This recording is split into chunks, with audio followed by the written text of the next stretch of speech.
Hey guys, welcome to my another blog. আমি বলবো কি, নিজে নিজে কিছু করতে শিখো। নিজে নিজে কিছু করলে কি তা কারো কাছে জবাবদিহিতা করতে হয় না। নষ্ট হইলে নিজের জিনিসটাই নষ্ট হয়। আর নষ্ট কি কেউ হতে দেয়?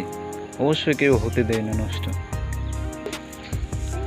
অন্যের কাজ করলে কি এইটা করো, ওইটা করো, এইটা হইছে না, ওইটা হইছে না, এগুলা ভাই আমার শুনতে ভালো লাগে না।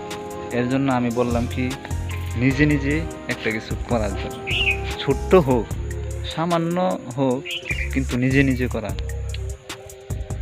সৃজনশীলতার দিকে মনটাকে অগ্রসর করা হবে কি, নতুন কিছু সৃষ্টি করা। নতুন কিছু সৃষ্টি করলে এমনিতেই জীবন ডেভেলপ হয়ে যাবে।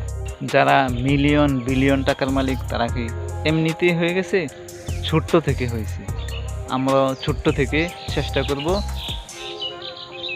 লেগে থাকবো।